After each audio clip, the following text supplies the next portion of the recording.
সবাইকে স্বাগত জানাচ্ছি আমি রাসেল। আমার সাথে রয়েছে মাকতুম এবং আজকের অতিথিরা। আশা করছি যে অন্য সব দিনের মতো আজকেও ভূত এফএম জমজমাট হয়ে তো আপনাদের কাছে, এবং ঠান্ডা যদিও কম, তবে এই কম ঠান্ডাতেও আপনাদের কাঁপুনি ধরিয়ে দেবে কিছু কিছু ঘটনা, সে বিষয়ে আশা রাখি আর কি। ঘটনাটি আমাদেরকে লিখেছেন সাবি, খুলনায় থাকেন সাবি, এবং তিনি লিখেছেন, ভাইয়া এটা আমার ভাইয়ার নাম্বার। আচ্ছা, একটা নাম্বার দিচ্ছেন তিনি, এবং তিনি বলছেন যে সেখানে ফোন করে তাকে পাওয়া যাবে। এবং তিনি লিখেন, রাতুল ভাইয়া, আমি জানি আপনি ভালো আছেন এবং আল্লাহর রহমতে সবসময় ভালোর দলেই থাকেন, কিন্তু ভাইয়া আমি সেটা থাকতে পারছি না। আমি আমার ঘটনায় যাচ্ছি। সবাই হয়তো স্বপ্নকে বিশ্বাস করে না, ভাবে সত্যি হয় না স্বপ্ন, কিন্তু আমার ক্ষেত্রে যেটা ঘটেছিল আমি আজও ভুলতে পারিনি। 23 জুলাই 2012 রাতে ঘুমাতে যাই, এবং সেই রাতে আমি স্বপ্নে দেখি আমি আর আমার ভাই একসাথে কোথাও খুব দৌড়াচ্ছি, যেন পথের কোনো শেষ হচ্ছে না। কিছুক্ষণ পর যখন আমরা মেইন রোডে পৌঁছালাম, ঠিক তখন আমরা দেখি আমাদের বাবা আর মা আমাদের মাকে নিয়ে বাইকে করে কোথাও যাচ্ছে। আমার এখনো মনে আছে, আমি দেখেছিলাম যে মা পিঙ্ক কালারের বোরখা পরেছে আর বাবা তার নীল সোয়েটারটা পরে আছে। আমি আমার ভাইয়াকে দেখলাম, বাবা নর্মাল স্পিডে গাড়ি চালিয়ে একটি কালভার্ট অতিক্রম করলো। কিছুক্ষণ পর দেখলাম একটা ট্রাক পেছন থেকে প্রচুর স্পিডে কালভার্টটাকে ক্রস করলো, এবং আমার বাবা ট্রাকটিকে দেখতে পেয়ে রাস্তার বাঁ সাইডে চাপিয়ে দিল। কিন্তু ট্রাকটা স্পিডটা সামলাতে পারছিল না, এবং সামলাতে না পেরে বাবার বাইককে আঘাত করলো। মার সাথে সাথে বাইক থেকে ছিটকে রাস্তায় পড়ে গেল, আর সেই ট্রাকটি মার গায়ের ওপর দিয়ে চলে গেল। আমি সহ্য করতে না পেরে চিৎকার দিয়ে ঘুম থেকে উঠে যাই। মার সাথে সাথে আমার চিৎকার শুনে এসে আমাকে থামায় এবং সে রাতে আমাকে নিয়ে ঘুমায়। আমি কিন্তু তখনও কাউকে ঘটনাটি শেয়ার করিনি। আমি যখন ঘুমটা ভাঙে, তখন আমি ঘড়ির দিকে তাকিয়েছিলাম, দেখলাম 3:51 বাজে। 23 ডিসেম্বর 2012 সেদিন বাবা আমাকে বাইকে করে নামিয়ে দিয়ে আসে, অর্থাৎ যেখানে উনি প্রাইভেট পড়তে চান। আমি ব্যাচে এক্সাম দিয়ে বাসায় এসে বাবা মা কাউকে পাইনি। আমার ভাইয়া যেহেতু ঢাকায় স্টাডি করত, তখন সে ঢাকাতেই ছিল। কিছুক্ষণ পর আমার মোবাইলে একটা কল আসে। ওপার থেকে আমার নানু বলে, তোর মাকে যদি শেষবারের মতো দেখতে চাস তাহলে হসপিটালে যা। কোন হসপিটাল? এটা জিজ্ঞেস করার আগেই ফোনটা কেটে যায়। কিছুক্ষণ পর বাবার অফিসের ড্রাইভার এসে আমাকে সান্ত্বনা দিতে থাকে। তখনও আমি ঘটনার কিছু জানি না। সে বলে, গাড়িতে উঠো।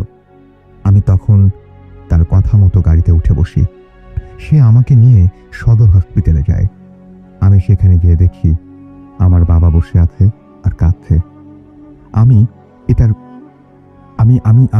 এটার পেজ দেখতে পুরোই ভয় পেয়ে যাই। ভয় পেয়ে উঠি, কারণ তার চেহারার যে অবস্থা করেছিল, তার মায়ের কথা বলছেন হয়তো, তার চেহারা যে অবস্থা হয়েছিল সেটা আমার স্বপ্নে দেখা অ্যাক্সিডেন্টের পরের মতন। আমি ঘটনা হালকা আত করতে পেরে এসে পাশে মাকে খুঁজতে থাকি। কিছুক্ষণ পর একজন, তার মানে বাবার যে ফেসটা তিনি দেখেছিলেন সেটা স্বপ্নে যে বাবার ফেসটা ছিল সেরকমের মতো, এবং তিনি বলছেন যে আমি ঘটনাটা হালকা আঁচ করতে পেরে এসে আশেপাশে মাকে খুঁজতে থাকি। কিছুক্ষণ পর একজন আমার মার কাছে আমাকে নিয়ে যায়। হাই প্রিয় লিসেনার, কেমন আছেন? আশা করি ভালো আছেন। আজকের যে এপিসোডটি সেটি খুব ইন্টারেস্টিং, বিকজ বাছাইকৃত ঘটনাগুলো আমি এখানে শেয়ার করেছি। সবচেয়ে ভয়ানক ঘটনাগুলো হচ্ছে এগুলো, যেন আপনাদের শুনতে ভালো লাগে। তো আমরা বেশি কথা বলবো না, সেটা হচ্ছে আপনি চ্যানেলটি সাবস্ক্রাইব করে আপনার মতামত জানিয়ে দিতে কিন্তু ভুলবেন না, আর মাস্ট একটি লাইক করে দিবেন। তো চলুন আমরা মূল ঘটনায় ফিরে যাই। ধন্যবাদ। তাকে দেখে আমি কান্নায় ফেটে পড়ি, কারণ সে আর পৃথিবীতে ছিল না। আর তার পোশাক দেখে আমি রীতিমতো ভয় পেয়ে যাই এবং ভয়ে বাকরুদ্ধ হয়ে যাই, কারণ তখন সে পরেছিল তার সেই পিঙ্ক কালারের বোরখা, এবং সেটা ছিল অ্যাক্সিডেন্টের পরের মতন রক্তাক্ত। পরে আর একটা কথা শুনে আমি 3 দিন বাকরুদ্ধ হয়ে যাই। যখন অ্যাক্সিডেন্টটা ঘটেছিল তখন সময় ছিল 3:51। ওখানকার এক প্রত্যক্ষদর্শীর মুখ থেকে এই সময়টা জানা। ঘটনাটা ঘটেছিল ভোমরা বর্ডারের আগে বাদামপুর আলিপুর এলাকায়। সেদিনের পর থেকে আজও আমি আগের মতন আর হাসি খুশি ভাবে কথা বলতে পারিনি। আর সেই দিনের পর থেকে আজ পর্যন্ত আমি ভয়ে ঘুমাতে পারি না। আচ্ছা, এরপর আর পড়া গেল না। মনে মোটামুটি এই ঘটনা ছিল এবং তিনি বলতেন যে রাতুল ভাইয়া, ঘটনাটি যদি পছন্দ হয় তাহলে পরিচয় হবে। অসম্ভব সুন্দর একটি ঘটনা পড়তে এত সমস্যা হলো এই কারণে যে এমনিতেই আমাদের লিখেছেন ইংরেজি অ্যালফাবেট ব্যবহার করে, তারপরেও সেটা খুব শর্ট করে লেখা আর কি, আমার জায়গায় AMR। সো এটা পড়তে অনেক সমস্যা হয়। তো আমি বলবো যারা লিখে পাঠাচ্ছেন তাদেরকে এটা না করতে, সম্ভব হলে বাংলায় লিখতে, আর না হলে যদি আপনি আসলে ইংরেজি অক্ষর ব্যবহার করে লেখেন তাহলে সেক্ষেত্রে পুরো শব্দটা লিখতে এবং বারবার করে একটু চেক করে নিতে যে স্পেলিং মিস্টেক আছে কিনা বা কোনো ধরনের কোনো ভুল কিছু হচ্ছে কিনা। বাট এই ঘটনাটা অনেক অনেক অনেক অনেক ভালো। থ্যাঙ্কস সাদি, আপনি যদি আরেকটু করে লিখতেন তাহলে অনেক ভালো হতো। এনিওয়েজ, এটা অসম্ভব সুন্দর একটি ঘটনা এবং আমরা বলছি এই ঘটনাটা অসম্ভব সুন্দরতা শোনার জন্য, কিন্তু যিনি এটা অভিজ্ঞতা যার এই অভিজ্ঞতার সম্মুখীন হয়েছেন তার পক্ষে এটা মেনে নেওয়া কতটা কষ্টকর সেটা নিশ্চয়ই আপনারা প্রত্যেকেই বুঝতে পারছেন। এবং আমার বিশ্বাস যে আজকে থেকে আমাদের যারা আজকে এই ভূত FM শুনছি অনেকেই স্বপ্ন দেখতে ভয় পাবেন এবং স্বপ্ন দেখে ওঠার পরে আরো অনেকবার চিন্তা করবেন যে যেটা দেখলাম যদি ভালো হয় তাহলে তো খুব ভালো কথা, যে হ্যাঁ এরকম ঘটলে তো খুবই ভালো। আর যদি খারাপ কিছু স্বপ্ন দেখেন তাহলে অবশ্যই আপনার মাথায় একটি বারের জন্য হলেও এই কথাটি আসবে যে আচ্ছা, যা দেখলাম তা কি আসলেও সত্যি হবে। আমরা চাই না। সবার জন্য অনেক অনেক শুভকামনা থাকলো, দোয়া থাকলো যে এরকম দুঃস্বপ্ন যেন কখনো সত্যি না হয়। এবং তাদের জন্য আমারও খুব মন খারাপ হচ্ছে যে এরকম ধরনের স্বপ্ন আসলে যেন কারো জীবনে কখনো সত্যি না হয়। আমি এই ঘটনাটা যখন পড়ি আমি স্তম্ভিত হয়ে যাই যে স্বপ্ন সত্যি হতে পারে, কিন্তু এত বড় একটা দুঃসংবাদ বা এত বড় একটা ঘটনা ঘটে যেতে পারে, দুঃস্বপ্ন থেকে এত বড় একটা ঘটনা ঘটে যেতে পারে, এইটা যেন কারোর জীবনে কখনো না ঘটে। যাই হোক, আমরা চলে যাব এবার ঘটনায় এবং আমার সঙ্গে উপস্থিত আছেন আমাদের আজকের প্রথম অতিথি এবং তার কাছ থেকে আমরা জেনে নেব তার ঘটনাটি। এবং আমি প্রথমেই জেনে নিই যে আপনি আমাদেরকে কাইন্ডলি একটু বলবেন যে আপনি কোথা থেকে এসেছেন। হাই লিসেনার, আমি তুষার ধানমন্ডি থেকে আসতেছি। আমি একটি অস্ট্রেলিয়ান ব্যাংক হাউসের দায়িত্বে আছি।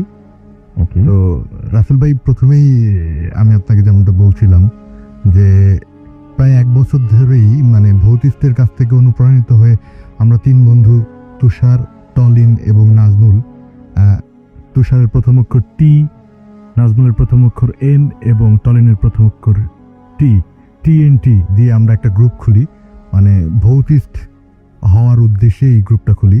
তো 6 মাস ধরে আমরা এইটার যাত্রা ভালো মতো শুরু করছি। তো 6 মাস আগে যখন আমরা শুরু করি, আমাদের প্রথম পর্যায়ে আমরা যেভাবে শুরু করছিলাম সেভাবে হচ্ছে যে প্রাথমিক স্টেজে আমরা শক্তি বা সাহস সঞ্চার করার জন্য প্রাথমিক স্টেজে আমরা কিছু কিছু কাজ করি। যে ভৌতিষ্ঠ হবো, ওকে ফাইন, ঠিক আছে, আমরা প্রাথমিক স্টেজে কিছু কিছু কাজ করা দরকার। তো প্রথমে আমরা সিদ্ধান্ত নিই, তুষার, টলিন, নাজমুল, TNT এই গ্রুপটা, যে আমরা একটা কবরের পাশে 3 জন একটা রাত কাটাবো। এটা পারি কিনা এটা আগে পরীক্ষা করা দরকার মেইন কোনো প্রজেক্টে যাওয়ার আগে। তো আমি, টলিন, নাজমুল 3 জন আমাদের গ্রামের বাড়ি মেহেরপুর জেলায় অবস্থিত। সেখানে গ্রামের একটা বাড়িতে একটা কবরের পাশে আমরা রাত্রে থাকি এবং সফলতার সহিত রাত পার করি। তো পরবর্তী দিন বলি যে এক কাজ করি দোস্ত, তাহলে আমরা এক কাজ করি, এইবার আমরা কবরের পাশে ভৌতিক ছবি দেখতে পারি কিনা, শক্তি সঞ্চয় করার জন্য বা সাহস সঞ্চয় করার জন্য। এটা সিনেমার কথা বল, সিনেমার কথা, হরর মুভির কথা। তো পরের 1 সপ্তাহ পরে আমরা আবার সেই কবরের পাশে যাই এবং সেখানে আবার থাকি এবং দেখি না সফলতার সহিত আমরা রাত কাটাচ্ছি, কোনো প্রবলেম হচ্ছে না। ওয়াও! তো এইভাবে শুরু হয় আমাদের প্রথম পদচলা। তো আমরা প্রথমেই যে জিনিসটা লক্ষ্য করি, যে বললাম যে ঠিক আছে ফাইন, আমরা যেহেতু 3 জন একসাথে থাকতে পারছি, কিন্তু একা একা কি কবরের পাশে থাকা যাবে কিনা সেটাও একটা লক্ষণীয় ব্যাপার। কারণ আচ্ছা, যদি আমরা একটা সত্যিকারের ভৌতিক জায়গায় গেলাম, যে দেখা যাচ্ছে আমরা ব্যাপক ভয় পেয়েছি বা কোনো সমস্যা হয়েছে, অনেক বেশি ঝামেলা হয়েছে, তো নাজমুল আমাদের ভিতরে বেশি সাহসী। সে বলে যে ঠিক আছে দোস্ত, তাহলে এক কাজ করি, আমি প্রথম একা একা থাকার দায়িত্ব নিই। তো নাজমুল প্রথমে একা থাকে সেই কবরের পাশে। আমরা ফোনে যোগাযোগ করছিলাম, সেভাবে রাত কাটাই। আমরা পরবর্তীতে সবাই একা একা থাকি। এটা ছিল আমাদের প্রথম স্টেজে, মানে নিজেদেরকে ভৌত প্রমাণ করার জন্য, হিসাবে- মানে আসলেও পারবো কিনা, ওই পর্যন্ত যেতে পারবো কিনা, মানে নাকি গিয়ে যাবার মানে গিয়ে ভয় পেয়ে সবকিছুই পণ্ড হবে, সেইটা একটু মানে যাচাই করে নেয়া, নিজেদেরকে যাচাই করে নেয়া। এক্স্যাক্টলি। ওকে, তো আমরা খোঁজ লাগাই যে আশেপাশে যে সব ফ্রেন্ড সার্কেল বা আমাদের পরিচিত যারা আছে, যে আপনারা কেউ বা তোমরা কেউ কোনো ভৌতিক জায়গা বা ভৌতিক প্লেসের কথা জানলে বা ভৌতিক ঘটনা ঘটে এরকম কোনো বাড়ি বা যে কোনো কিছু জানলে তোমরা জানাইও আমাদেরকে, তাহলে আমরা হয়তো সেখানে একটা রাত থাকবো বা দেখবো যে কিছু আসলেই হয় কিনা সত্যই। তো ঠিক আছে, আমরা তারই ধারাবাহিকতায় প্রায় মংলা থানায় অবস্থিত, বাগেরহাট জেলা খুলনা বিভাগের মংলা থানায় অবস্থিত একটি বিশেষ গ্রামের নামটা আমি বলতে চাচ্ছি না, পরে ইনশাল্লাহ নেক্সট শোতে হয়তো বলবো। তো সেইখানে একটা ভৌতিক বিশেষ বাড়ির কথা শুনছিলাম। তো সেখানে আমরা যেটা শুনতেছিলাম যে ওই বাড়িতে নাকি নিশ্চিত ভৌতিক ঘটনা ঘটেই। তো আমরা মানে মিস নাই আর। মানে মিস নাই, মানে হয় আবার ঠিক। তো ঠিক আছে, ফাইন, ওকে ফাইন, আমরা একটা ডেট নির্ধারণ করি। গত নভেম্বর মাসের 21 তারিখে আমরা 3 জন ফ্রেন্ড সেই বাসায় যাই। তো সেইখানে স্থানীয় এক ভদ্রলোকের সাহায্য নিয়ে সেই বাসায় থাকি। সেই বাসায় এখন আর কেউ থাকে না। তো প্রথমে বাসাটার বর্ণনা দিয়ে নেওয়া ভালো। মোট বাসাটাই 6টা রুম আছে। ওই বাড়িতে 6টা রুম। এক পাশে আছে আপনার পানের বরজ, এক পাশে আছে আপনার পুকুর, সামনে ফাঁকা, আশেপাশে তেমন কোনো বাড়ি নাই, প্রায় পরিত্যক্ত একটা বাড়ি। আর আরেক পাশে আছে একটা কবরস্থান। তো আমরা সন্ধ্যার পর বললাম যে ঠিক আছে, ওকে ফাইন। আমরা ছোটোখাটো যা যন্ত্রপাতি ছিল, মনে করেন টর্চ লাইট, ফ্লাক্সে চা, মোমবাতি, হাবিদাবি, এই সকল আমরা জিনিসপত্র নিয়ে আমরা সেই বাসায় সন্ধ্যার পরে যাই। তো গ্রামে আপনি রাসেল ভাই সাধারণত জানেন যে সন্ধ্যার 7টা-8টার দিকেই মানুষজন ঘুমায়ে পড়ে। তো তাই হয়েছিল। তো আমরা প্রথমেই সিদ্ধান্ত নিই যে আসলে কে কোথায় অবস্থান নিব। 3 জন তো এক জায়গায় বসে থাকা যাবে না, কে কোথায় অবস্থান নেব। তো নাজমুল বলে ঠিক আছে দোস্ত, এক কাজ করি, আমি তাহলে বাড়ির ভিতরে থাকি। হ্যাঁ, তা আমি বললাম যে ঠিক আছে, যেহেতু আমার প্রথম এক্সপিরিয়েন্স হয়েছিল কবরে, আমি কবরের পাশে থাকি। আর তামিন বললো ঠিক আছে, তাহলে আমি টোটাল বাসার আশেপাশে মনিটরিং করি বা বাড়িটার আশেপাশে দেখি চারপাশ কি ঘটে কিনা। তো ঠিক আছে, যে যা জায়গায় যথারীতি অবস্থান করছি। মোটামুটি 3 ঘন্টা, 3.5 ঘন্টা, 4 ঘন্টা সময় পার হয়, তেমন কোনো কিছুই ঘটে না। এর ভিতরে আমরা সবাই একে অপরের সাথে মোবাইলে কমিউনিকেশন করছিলাম। তো 4 ঘন্টা প্রায় পার হয়। তো সেই সময় আমি নাজমুলকে ফোন দিলাম যে দোস্ত, এক কাজ করি, কিছুই হচ্ছে না, শুধু মশার কামড় খাওয়া ছাড়া ফালতু একটা জায়গায় আসলাম, তাহলে চা বিরতিতে যাই। তো 3 জন আমরা সেই বাড়ির ভিতরে আবার যাই, চা বিরতিতে যাই। চাটা খাওয়ার পরে আবার আমরা যে যার জায়গায় ফিরি।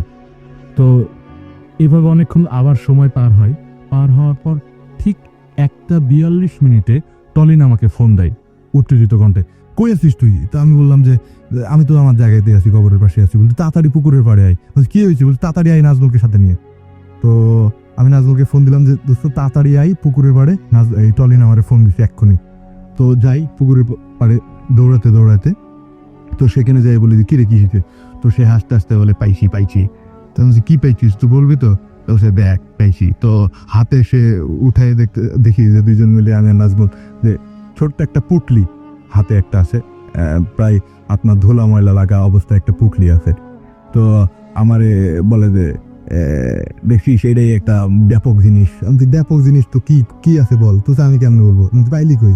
তুলো 2টা কুকুর টানাটানি করছিল ওই পাশেই, গর্তের পাশেই। তো আমি তোর তালাই দিয়ে পুটলিটা নিলাম। এইটা দেখা যেতে নিয়ে আসছিস। তো যাই হোক, তো খোল দেখি কি আছে।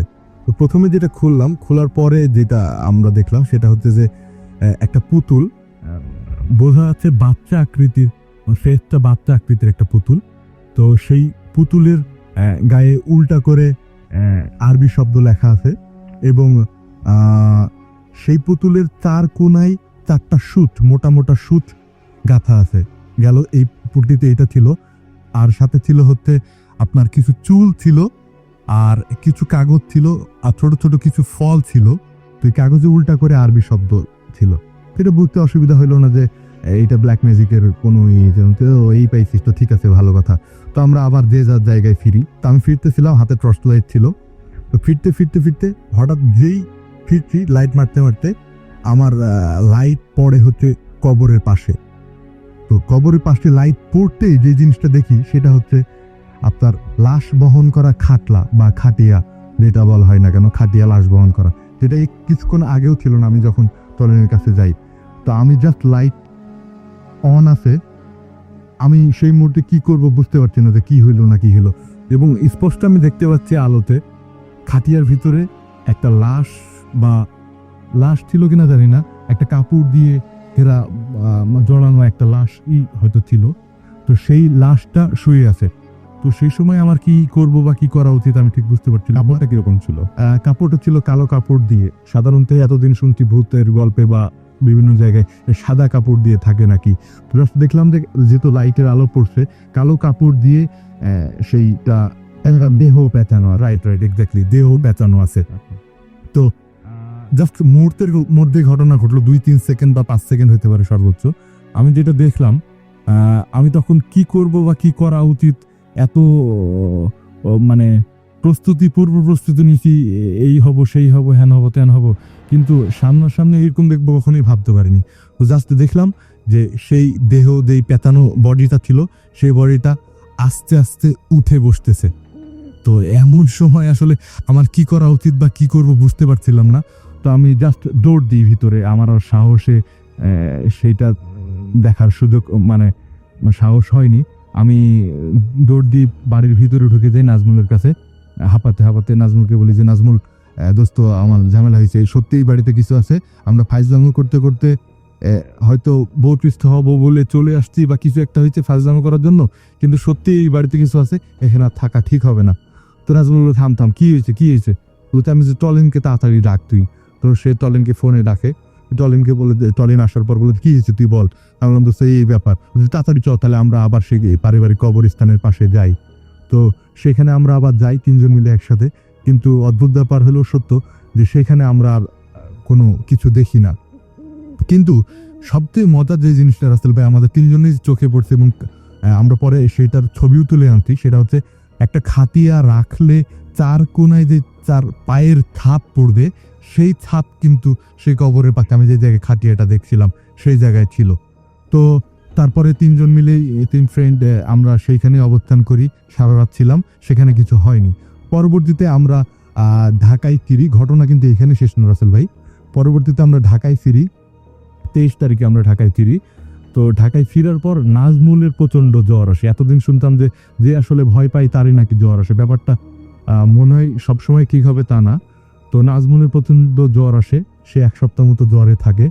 তো জ্বরে থাকার পরে যে জিনিসটা হয় যে সে প্রতি রাত্রেই একটা স্বপ্ন প্রায় প্রতি রাত্রে দেখতে শুরু করে। স্বপ্নটা ছিল এরকম যে আপনার একই স্বপ্ন সে প্রতি রাত্রে বারবার দেখতেছে। স্বপ্নটা ছিল যে সে একটা বনে বা জঙ্গলে হারায় গেছে।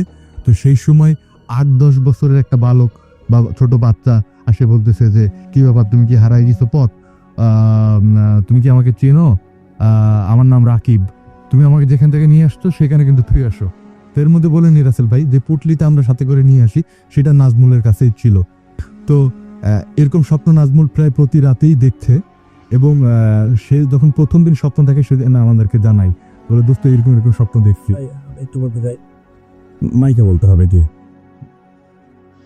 আসলে আমি একটু বলতে চাই যে আমি যে হলে 306 নম্বর রুমে থাকি, আমার ফ্রেন্ডরাও আর কি আমাকে নিখুঁত চিন্তিত এই স্বপ্নটা দেখাতে পারে। ওরা আমাকে একা একা ঘুমাতে দেয় না।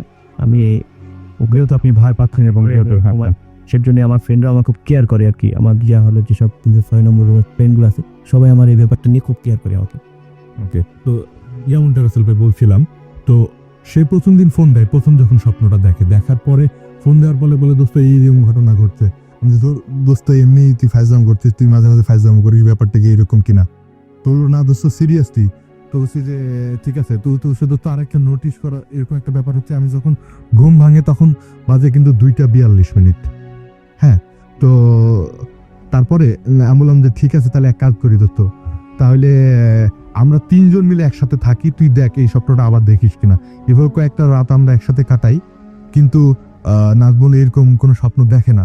তো লাস্টের দিন, যেদিন আমরা লাস্ট সময় কাটাচ্ছিলাম, লাস্টের দিন নাজমুল আবার সেই সেম স্বপ্ন দেখে যে তাকে একটা বালক এইভাবে করতেছে, সেম স্বপ্ন দেখে। তো চিৎকার করে সে বলতেছে দোস্ত ঘুম থেকে উঠে। তো আমরা জাস্ট সেটা নোটিস করি যে ঠিক 2:42 সে আবার ঘুম থেকে উঠছে, আমরা তিনজন যখন একসাথে ছিলাম। তো নাজমুলকে বলি যে কি হয়েছে বল, বুঝে দোস্ত আবার স্বপ্নটা দেখছি। তো আমাদের কাছে কয়েকটা জিনিস রাসেল ভাই একটু ইন্টারেস্টিং মনে হয়েছে যে টলিন যখন আমাদেরকে প্রথম ফোন দেয়, যখন সে পুটলিতে পাই মংলায় আমরা ছিলাম সেই প্লেসটাতে, 1:42 ফোন দেয়। এবং মজার ব্যাপার হচ্ছে নাজমুল স্বপ্নটা দেখছে প্রায় প্রতিদিনই একই স্বপ্ন, বারবার বলতেছে যে তুই ফিরে আয় আমার কাছে রেখে যা। সে যখন ঘুম থেকে ওঠে প্রায় প্রতি রাত্রেই, তখন বাজে ঠিক 2:42। তো 1:42, 2:42 এই ঘটনার ভিতরে কোনো সামঞ্জস্য বা সংযোগ আছে কিনা বলতে পারবো না। তবে আমরা অলরেডি সিদ্ধান্ত নিচ্ছি যে যেহেতু সেই ছোট বাচ্চাটা বারবার বলছে আমার জিনিস আমাকে ফেরত দিয়ে যা, তো আমাদের কেন জানি মনে হচ্ছে সেইটা পুটলিটার কথা বলছে কিনা বা ইঙ্গিত দিচ্ছে কিনা আমরা ঠিক জানি না। তো ঠিক আমরা পুটলিটা ফেরত দিতে যাব ব্যাপারটা তা না, মানে এক্স্যাক্টলি কি হয়েছে বাকিটার জন্য আপনাদের সেকেন্ড টাইম আরেকবার যাওয়া আমরা যাবো। এবং আপনি মনে হয় সেই কারণেই হয়তো আজকে ওই যে পুতুলটা রয়েছে সেই পুতুলটা আপনারা আনতে পারেননি। এবং হ্যাঁ সেটাই, এবং সেটা নিশ্চয়ই মানে এখন অন্য একজনের কাছে রয়েছে যিনি ঢাকায় নেই। না রাইট, এরপরে এখন আপনার কাছে আসবে, তখন আপনি সেটা তুলে আনতে পারবেন।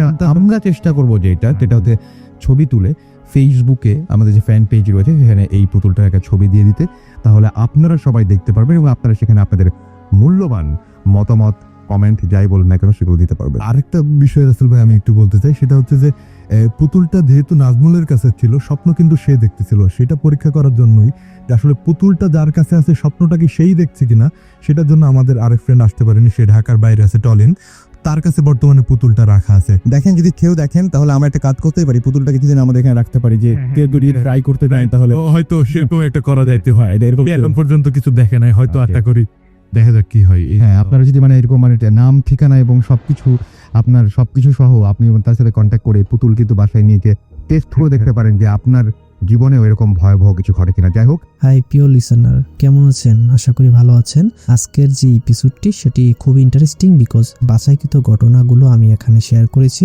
সবচেয়ে ভয়ানক ঘটনাগুলো হচ্ছে এগুলো, যেন আপনাদের শুনতে ভালো লাগে। তো আমরা বেশি কথা বলবো না, সেটা হচ্ছে আপনি চ্যানেলটি সাবস্ক্রাইব করে আপনার মতামত জানিয়ে দিতে কিন্তু ভুলবেন না, আর মাস্ট একটি লাইক করে দিবেন। তো চলুন আমরা মূল ঘটনায় ফিরে যাই। ধন্যবাদ। আমরা চলে যাচ্ছি আমাদের পরবর্তী অতিথির কাছে, যিনি একজন মেডিকেল স্টুডেন্ট এবং তার নামটা আমরা তার মুখ থেকে শুনবো তার গল্পটি। ডিয়ার লিসেনার, আমি এনআই আসছি। আমি এসেছি ফার্মগেট থেকে। আমি একটা প্রাইভেট মেডিকেল কলেজে 3rd ইয়ারে পড়ছি। আমি যে ঘটনাটা বলবো এটা আমার জীবনে ঘটে দ্বিতীয় ঘটনা। ঘটনাটা ঘটে হচ্ছে 2013 সালে ফেব্রুয়ারি মাসের 15 তারিখ। তো ঘটনার দিন ছিল শুক্রবার, আর ঘটনাটা ঘটে হচ্ছে আমার কলেজ বিল্ডিংয়ে। ঘটনা যাওয়ার আগে আমার বিল্ডিংটা একটা বর্ণনা দিই। আমাদের কলেজ যে বিল্ডিংটা সেটা হচ্ছে 12 তলা, আর 3 তলা হচ্ছে আমাদের অ্যানাটমি ডিপার্টমেন্ট, 6 তলাতে হচ্ছে ক্যান্টিন, আর 10 এবং 12 তলাতে হচ্ছে আমাদের মেয়েদের হোস্টেল, আর কলেজ বিল্ডিংয়ের পাশে আমাদের বয়েজ হোস্টেল। তো যেহেতু মানে মেয়েদের হোস্টেল কলেজ বিল্ডিংয়ে, সেহেতু আমাদের নিয়ম ছিল 9:30-র মধ্যে আমাদের ছেলেদের খাওয়া দাওয়া শেষ করে চলে আসতে হতো ক্যান্টিন থেকে। তো শুক্রবার দিন আমি নীল খেতে যাই, ওখান থেকে আর কি কিছু বই কেনাকাটা করার জন্য। তো আমার বই টই কিনে ব্যাক করতে 10:30 বেজে যায়। তো তখন আমি বাইরে থেকে কিছু খেয়ে আসি নাই, আইসা দেখি যে হোস্টেলে সবাই খাওয়া দাওয়া শেষ করে ফেলতে অলরেডি। তো আমি একাই গেলাম খাওয়ার জন্য। তো নিচে দারোয়ান আঙ্কেল ছিল, তিনি বললো যে মামা এত লেট হয়েছে কেন? তো আমি ওকে বললাম যে নীল ক্যাফে গেছিলাম, ওখানে একটু দেরি হয়ে গেছে। তুমি কিছু বললো না, আমাকে গেট খোলা দিল। আমি সোজা চলে গেলাম 6 তলায় ক্যান্টিনে। তো ওখানে মান্নান ভাই ছিল, আমি আমাদের ক্যান্টিন বয়। তো উনি আমাকে মানে সব কিছু ব্যবস্থা করে দিল। আমি খাওয়া দাওয়া শেষ করতে আমার 11:30 বাজছে। তো 11:30 আমি খাওয়া দাওয়া শেষ করে আমি 3 তলায় নামলাম, মানে যেখানে আমাদের অ্যানাটমি ডিপার্টমেন্ট। তো নামার সময় আর কি হঠাৎ করে আমি আমাদের যে ডিসেকশন রুমটা আছে, মানে ওইদিকেই সিঁড়ির পাশে ডিসেকশন রুমটা ছিল, তো ওখানে খেয়াল করলাম। দেখি আমার কাছে মনে হচ্ছে যে দরজাটা একটুখানি খোলা। তো আমি চিন্তা করলাম আমাদের লাইটিং ব্যবস্থা অনেক ভালো ছিল, প্রত্যেকটা তলায় সামনের পর থেকে ভালো লাইটের ব্যবস্থা। যে এটা কি আমার চোখের ভুল না সত্যিই খোলা? শুধু এটা আর কি দেখার জন্য দরজার সামনে গেলাম, গিয়ে দেখি যে না, দরজাটা অল্প একটু খোলা। তা আমার মনে তখন কোনো ভয় নেই আর কি। নর্মালি আমি দরজাটা ধরে একটা ধাক্কা দিয়ে দরজা খুলে ফেলছি, মানে আস্তে আস্তে খুলে না, একবারে খুলে ফেলছি। তো দরজা খোলার পর মানে দরজা বরাবর বাইরে থেকে যে লাইটের আলোটা যায়, মানে টোটাল সাদা আলোটা, আমি একদম ক্রিস্টাল ক্লিয়ার দেখতে পেলাম যে আমাদের দুইটা ডেড বডি, একটা হচ্ছে মেল ডেড বডি, একটা ফিমেল ডেড বডি। আমাদের ঠিক মেল ডেড বডিটা দাঁড়ায় আসবে, উনি এরকম পজিশনে দাঁড়াইছে যে ধরেন এটা শব্দ হইলে একটা মানুষ ঘাড় ঘুরায় পিছনে তাকায় না, ঠিক ওরকমভাবে দাঁড়ায় আছে। তো আমার চোখটা সরাসরি ওনার চোখের দিকে। আমি মানে 5-6 সেকেন্ডের জন্য একদম টোটাল স্টিল ওখানে দাঁড়ায় হয়েছে, যে কী করবো আমি বুঝতে পারতেছি না, কোনো মানে সেন্সও কাজ করতেছে না। তো কয়েক সেকেন্ড পর আমার সারাটা কাঁপা দিয়ে উঠলো, মানে কাঁপুনি দিয়ে উঠলো। তখন আমার মনে হলো যে না, এখান থেকে দৌড় দিতে হবে। আমি তাড়াতাড়ি নিচে গেলাম, দরজা লাগাইনি, আমার তখন খেয়াল নেই। এক দৌড়ে নিচে একদম নিচতলায় গার্জেনদের বসার জন্য বেঞ্চ পাতা থাকে, তো ওখানে গিয়ে বসে হাঁপাচ্ছি। তো বাইরে থেকে দারোয়ান আঙ্কেল দেখা ভিতরে আসলে এসে বললো যে মামা কি হয়েছে তোমার, মানে কিছু দেখছো নাকি, ভয় পাইছো নাকি? তাই মনে হয় কিছু বললাম না, শুধু বললাম যে 1 গ্লাস পানি খাওয়াইতে পারবেন আঙ্কেল? তো উনি আমার 1 গ্লাস পানি নিয়ে এসে দিল। তা আমি পানি টানি খাইলাম, ওখানে 5 মিনিটের মতো বসেছিলাম। যখন একটু ইজি হলাম তখন ওনাকে বললাম যে আঙ্কেল আমাকে একটু হোস্টেল পর্যন্ত আগায় দিয়ে আসতে পারবেন? তো উনি আমাকে হোস্টেল পর্যন্ত আগায় দিয়ে আসলো। তো আমাদের হোস্টেলে তখন আমার রুমমেট ছিল অনিক, অবি, বনফুল, মারুফ। তো ওরা আর কি আসলো, আইসা আর কি আমার নিয়ে গেলো হোস্টেলের রুমে। তো ওরা জিজ্ঞেস করতেছে, প্রচুরভাবে জিজ্ঞেস করতেছিল কি হয়েছে তোর, তুই মানে এরকম করতেছিস কেন আর কি। তো আমি ওদেরকে কিছু বলি নাই, আমি বললাম যে কিছু হয় না ওরকম, মানে কথাটা কাটায় নিয়ে গেলাম। তো সেদিন রাত্রে আমার প্রচণ্ড জ্বর আসছে এবং পরের দিন আমার প্রচণ্ড জ্বর ছিল। তো তার কিছুদিন পরে আর কি আমি হোস্টেলটা ছেড়ে দিই। আসলে এটা ছিল আমার জীবনের ঘটা তৃতীয় ঘটনা। ওকে, আপনাকে অনেক ধন্যবাদ আপনার ঘটনার জন্য। এবং আমরা যে প্রথম যে ইমেলটা পড়লাম, তাদের যে ইমেলটা পড়লাম, সেটাও খুলনা থেকে এসেছে, এবং অন্য রকমের একটা ঘটনা। তো আজকে সব খুলনা থেকেই লোকজন বেশি। তো আমার মনে হয় যে খুলনাবাসীদের জন্য এটা একটা অনেক একটা অদ্ভুত ব্যাপার যে আজকে সবাই কিভাবে জানো। যখন আমরা ঘটনা যখন সিলেক্টেড হয় তখন তো আমরা জানি না যে কে, মানে ফোন করে আমরা কাকে কন্ট্যাক্ট করবো বা কে আসবেন, বাট কিভাবে যেন এটা হয়ে গেছে। যাই হোক, আমাদেরকে SMS করেছেন তানভীর, তানিয়া, তুষার, তন্ময় গাজীপুর থেকে, এবং তারা 4 ভাই বোন মিলে ভূতাপন শুনছেন। দিস ইজ রিয়েলি গ্রেট, এবং thanks for being with us. এবং আশা করছি যে রেগুলার এই 4 জনকে আমরা প্রতি শুক্রবারে রাত 11:59 পেয়ে যাব। আমাদেরকে SMS করেছেন মুন্না, নারায়ণগঞ্জ থেকে, তার প্রথম SMS। আপনার প্রথম SMS এর জন্য আপনাকে অনেক ধন্যবাদ। স্বাধীন, মিরপুর 10 থেকে আমাদের SMS করেছেন, আজকে প্রথম তিনি ভূত FM শুনছেন। ওয়েলকাম টু ভূত FM। আশা করছি এখন থেকে রেগুলার আপনাদের পেজেও একটা এপিসোড আপনার মিস পাবেন। প্রেম, সাথী, মামুন, নয়ন, হিমেল, ইতি, অনন্যা, অন্বেষা, তারপরে শীতল, তারপরে বিং, আচ্ছা সবার নাম পাওয়া যাচ্ছে না, তারা সবাই মিলে আমাদের ভূত FM শুনছেন সেটা জানিয়েছেন।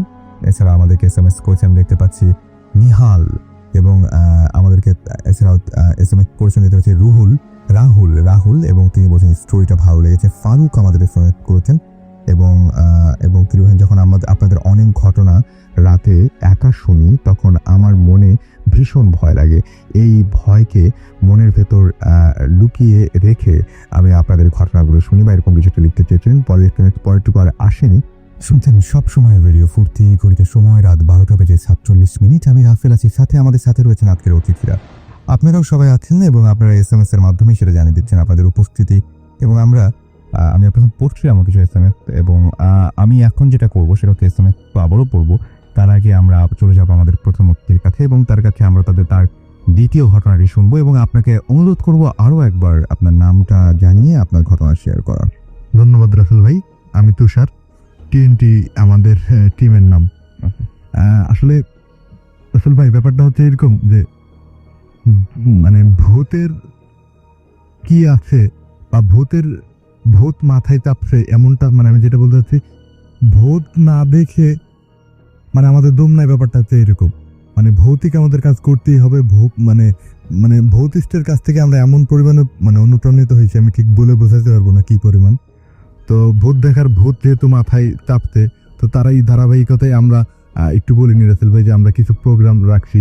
যেমন আমাদের পরবর্তী নেক্সট প্রোগ্রাম হচ্ছে যে সেই আমি যেমনটা বলছিলাম খুলনার সেই মংলায়, সেই বাসায় আমরা আবার যাব, দেখবো যে আসলে কিছু হয় কি না। কারণ সেখানে 2টা জিনিস আমরা পাইছি। একটা হচ্ছে বলতেছে যে আমার নাম রাকিব, আমাকে আবার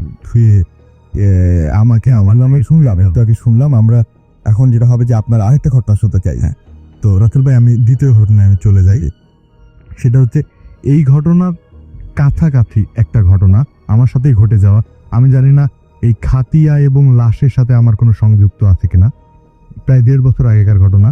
আমি ঢাকা থেকে ফিরছি, সেই দিন ছিল শুক্রবার, আমার স্পষ্ট মনে আছে। কারণ আমি যখন ফিরছিলাম তখন সম্ভবত 9:30টার আমি টিকিট কাটি রাজশাহী যাওয়ার উদ্দেশ্যে ঢাকা থেকে। তো সেই সময় আমার পাশে ছিল আমার সাথে এক বড় ভাই, তিনের বড় ভাই রেজা ভাই, তিনি চাঁপাইনবাবগঞ্জ পর্যন্ত যাবে। তো আমরা উঠি, ওঠার সময় আমার মনে মনে আফসোস হলো যে আজকে যেহেতু শুক্রবার রাস্তায় থাকবো, ঠিক মতো নেট পাবে না, সম্ভবত ভূত এফএমটা আজকে আমার আর শোনা হবে না। তো এইভাবেই আফসোস নিয়ে ঢাকা ত্যাগ করলাম। তো আমি যখন রাজশাহীতে পৌঁছাই, রাজশাহী কাজলা রাজশাহী ইউনিভার্সিটির পাশেই একটা এলাকা, যারা রাজশাহী থেকে শুনতেন তারা খুব ভালো মতোই বুঝতে পারছেন। তো কাজলা থেকেই কাজলার আশেপাশেই আমার বাসা। তো রেজা ভাই চাঁপাইনবাবগঞ্জ পর্যন্ত চলে যাবে। তো আমাকে রেজা ভাই বললো, তো তুমি এক কাজ করো, নতুন যেহেতু ল্যাপটপ কিনছি, তুমি ল্যাপটপটা সাথে নিয়ে যাও, পরে আমাকে কালকে দিয়ে দিও, আমি কালকে আবার রাজশাহীতে ফিরবো। তো এক হাতে আমার ব্যাগ ছিল আর এক হাতে রেজা ভাইয়ের ল্যাপটপ নিয়ে আমি বাসায় ফিরছি। এই সময় আম্মাকে ফোন দিয়ে বলি যে আম্মা, আমি কাজলা পর্যন্ত নামছি, তুমি গেট খুলে রাখো, আমার আর 4-5 মিনিট লাগবে হেঁটে আসতে। তো আমি রওনা দিই। কাজলা থেকে ভিতরে যাইতেই ধরমপুর নাম যে গ্রাম, সেই গ্রামের ভিতর দিয়ে একটা চিকন রোড আছে যেখানে রিক্সা টিক্সা দিয়ে যাওয়া যায়। তো যাচ্ছিলাম, এই সময় হাঁটতে হাঁটতে দেখি 2টা কুকুর আমার পাশে আসে। তো আমি মনে মনে করছি যে আচ্ছা ঠিক আছে, 2টা কুকুর যেতে আসছে, কুকুর দেখা মনে হয় খারাপ না, ভালোই শুনছি। আমি শুনেছি কুকুর এবং সাপ এই দুটো কিন্তু মানে অন্য ব্যাখ্যা আছে কিন্তু। আচ্ছা যাই হোক, আমি শুনিনি, যাক ভালো বেশ সময় না আসো না তাই। হ্যাঁ, আমি জানতাম যে বিড়াল দেখা খারাপ। এনিওয়ে, তো আমি কুকুর দেখে বলছি আচ্ছা ঠিক আছে। তো আস্তে আস্তে গান গাইতে গাইতে যাচ্ছি, ভিতরে একটু ভয় ভয়ও লাগছে। তো আমার হুট করে মনে হচ্ছে এক কাজ করি, মানে মানুষ তো বলে যে পিঠের দিকে তাকাইতে হয় না এই সব সিচুয়েশনে। রাত তখন প্রায় 2:30টা ক্রস করছে। তো আমি মনে হলো যে একটু দাঁড়াই। তো আমি দাঁড়ানোর সাথে সাথে কুকুরগুলো দেখলাম যে আমার পাশে দাঁড়ায় গেল। তো মনে হলো যে পিছে একটু তাকায় দেখি কিছু আছে কিনা। তো পিছে তাকালাম, ডান দিক দিয়ে তাকালাম, কিচ্ছু নাই। বাম দিয়ে তাকালাম, কিচ্ছু নাই। আসলে মনের ভয় যে যতটুকু হয়। তো হাঁটতেছি, সামনেই 4 রাস্তার একটা মোড় পড়ে। তো সেই মোড়ে দেখলাম আরো 3টা কুকুর, মোট 5টা কুকুর আমার সাইডে দিয়ে হাঁটছে।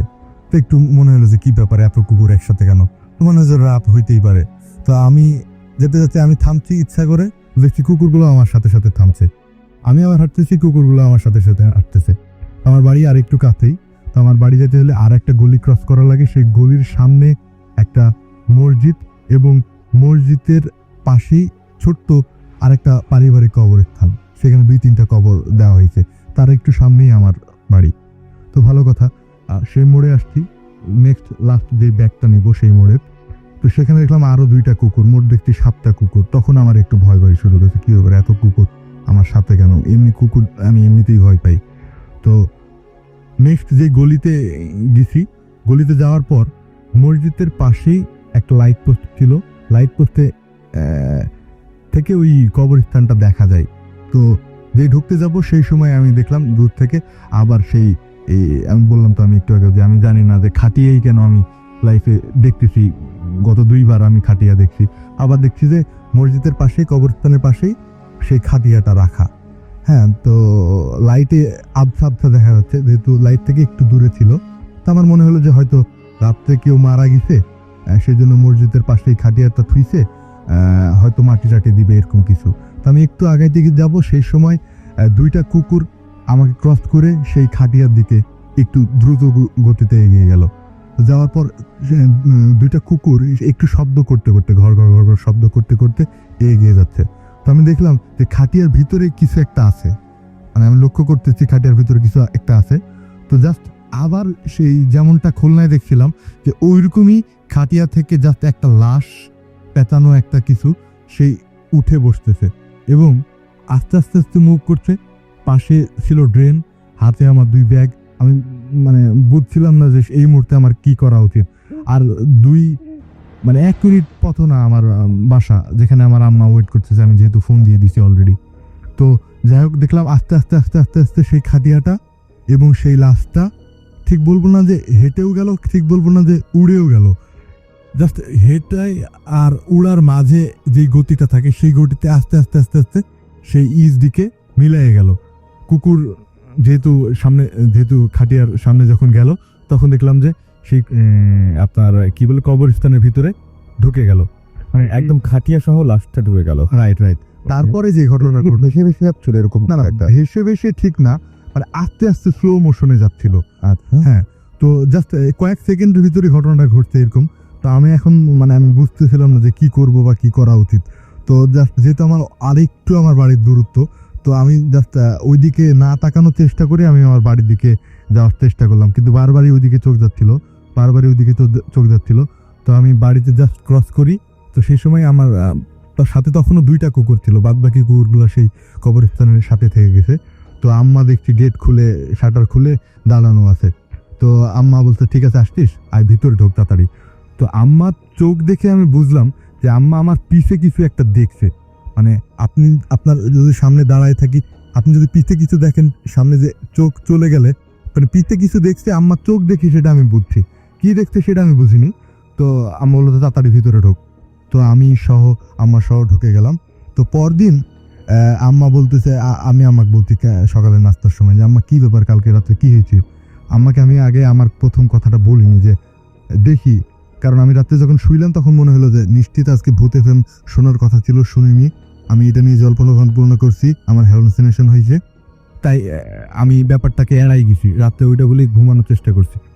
তো সকালে আম্মাকে বলছি যে আম্মা কি হয়েছিল কালকে, তুমি কি দেখছো, তুমি তাকাইছো, মানে ঘটনা কি, মানে কি হয়েছে। তা আম্মা শুনতেছে নিশ্চয়ই ধরতে পারবে এখন। তো আম্মা বলছে যে কাল তুই যখন আসলি ওই গলিতে ঢুকলি, গলির পাশেই সামনে যে একটা ওয়াল আছে, সেই ওয়ালে একটা 10 থেকে 12 বছরের ছোট্ট একটা বাচ্চা জাস্ট বসে নাকি আম্মার দিকে তাকিয়ে দাঁত বের করে হাসতেছে, মানে নিঃশব্দে হাসতেছে।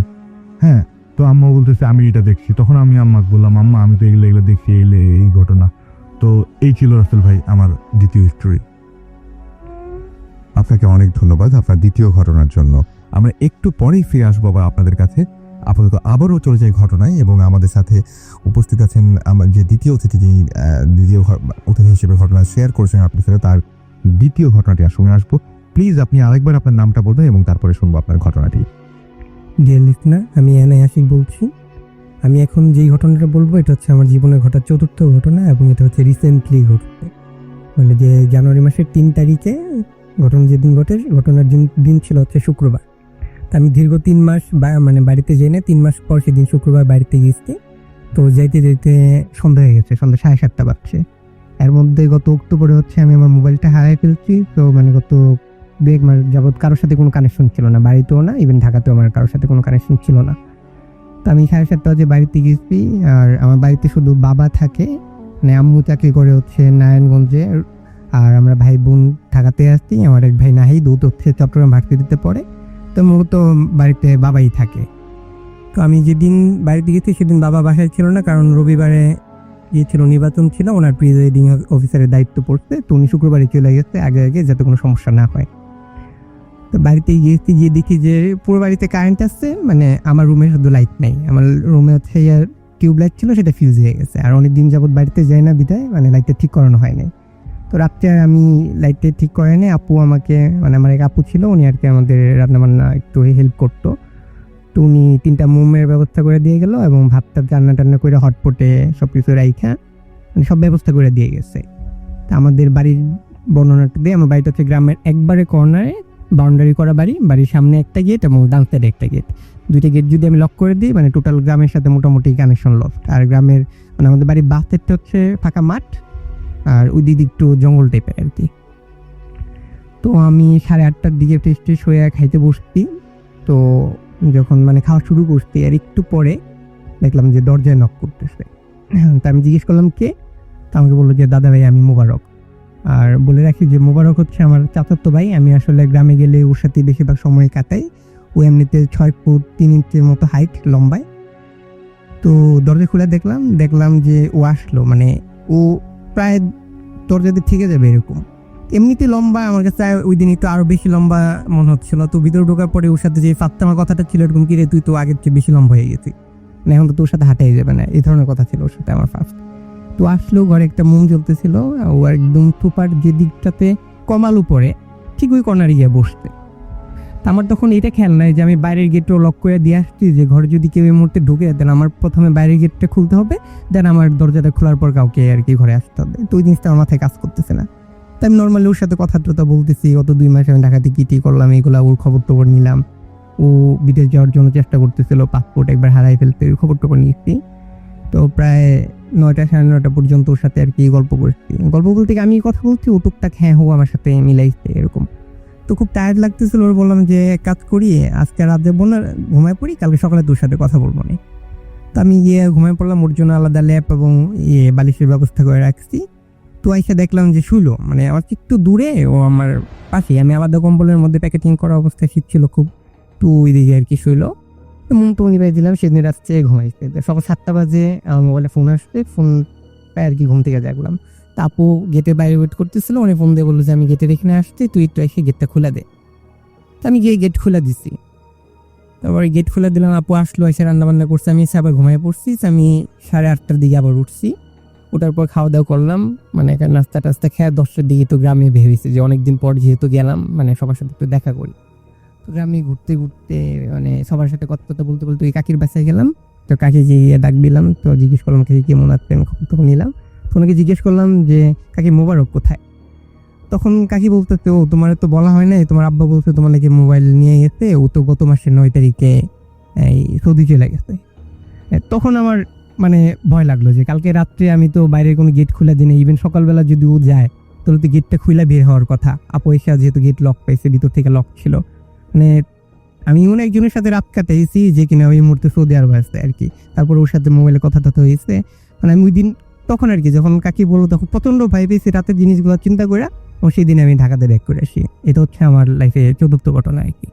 আপনাকে অনেক ধন্যবাদ আপনার ঘটনার জন্য এবং এর পরবর্তী ঘটনায়, এবং আমাদের সাথে আবারও প্রথম অতিথি তিনি, তার সাথে ঠিক মানে ছোট করেই বলবেন উনি, মানে ঠিক এটা কতটা ভয়ের আমি জানি না, তবে ওই মুহূর্তে তাকে তিনি খুব অবাক হয়েছিলেন। আচ্ছা, আপনারা শুনে দেখুন, আমরা একটু ছোট্ট একটা ঘটনা শুনে আসি আমাদের প্রথম অতিথির কাছ থেকে।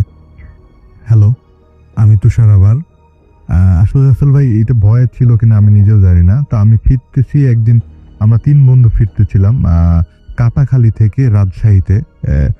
যারা রাজশাহী আছে তারা কাটাখালী চিনেন। মোটরসাইকেলে ফিরছিলাম, তখন রাত বাজে প্রায় 11:30-12টা হইতে পারে। তো ফিরতে ফিরতে বিনোদপুর বাজারের ঠিক আগে র্যাব ক্যাম্প আছে, সেই র্যাব ক্যাম্পের ওখানে 2টা বিট আছে।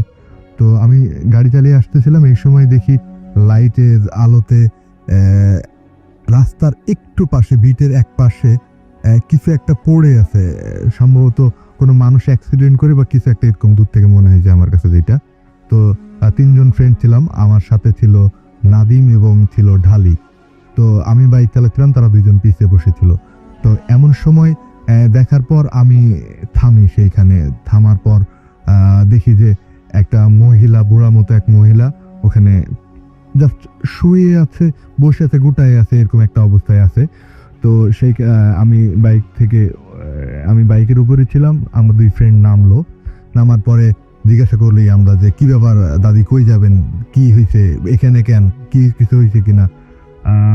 তো কোনো কথাই বলে না, তো জাস্ট মানে চুপ করেই আছে। তো দেখলাম যে দেখেই বোঝা যাচ্ছিল যে আশেপাশে পানি ছিল, তো সম্ভবত প্রসাদ ছিল হয়তো, উনি বয়স্ক মানুষ, বুঝতে অসুবিধা হলো না যে সম্ভবত কোনো ঝামেলা হয়েছে, স্বাভাবিকই সেই হ্যানত্যান। তো ওনারে বারবার জিজ্ঞেস করছি কই থেকে আসছেন, এত রাত্রে আপনি কই যাবেন, তো উনি কোনো কথাই বলে না। তো লাস্টে আমি নাদিমকে বললাম, দোস্ত এক কাজ কর, কিছু টাকা দে, উনারে টাকা দিয়ে আমরা চলে যাই, রাত হয়ে গেছে, অনেক রাত হয়ে গেছে, বাসায় ফিরতে হবে। তো লাস্ট আমি বলতেছি যে আপনার বাসা কোথায় আপনি বলেন, তো উনি বলেই না। লাস্টে তো প্রথমে আমার দিকে যখন তাকাই সেই বৃদ্ধা, তো আমার প্রথমেই আমার বুকে ধক করে ওঠে। মানে এই কারণটা হচ্ছে যে ঠাকুরমার ঝুলিতে আমরা যেই চেহারাটা দেখি, ভয়ঙ্কর সেই দাদির চেহারা, সেই রকম চেহারা দেখতে। আপনি ডাইনি বুড়ির কথা? হ্যাঁ, ডাইনি বুড়ির গল্প, মানে সেই রকম। কারণ ওনার নাকটা ছিল অনেক উঁচু উঁচু, উঁচু বলতে অনেক উঁচু না, মানে মোটামুটি উঁচু, এবং শরীর অনেক চামড়া কুচকানো, মানে বয়স হবে প্রায় 90+। তো তিনি সেই প্রথম দাঁড়ায় আমার গা ধরতে যায়। তো যেহেতু ওনার অবস্থা খুব বেশি ভালো ছিল না, শরীর অপবিত্র ছিল এবং নোংরা ছিল, তো আমি বললাম যে ঠিক আছে দূরে থাকেন, আপনার বাসা কোথায় আমারে বলেন। তো তিনি র্যাব ক্যাম্পের দিকে ইশারা করে ওই দিকে হাত দিয়ে তিনি হাত দূরের দিকে দেখায়। তো র্যাব ক্যাম্পের ওই পাশের যে এলাকাটা সেটার নাম হচ্ছে মির্জাপুর। আর তো আমি বললাম যে কোথায়, মির্জাপুর যাবেন, মির্জাপুর বাসা আপনার? তো বলছে যে, তিনি আবার দেখায়, মাথা নাড়ে বলে যে না আসলে মির্জাপুর না। তো আমি বলি কি তাহলে পদ্মার ওই পারে চরে আপনার বাসা? সে আবারও মাথা নাড়ায়, হাত ওইভাবেই আকাশের দিকে তাকায় রাখে। তো আমি বলছি কোথায়, ইন্ডিয়া?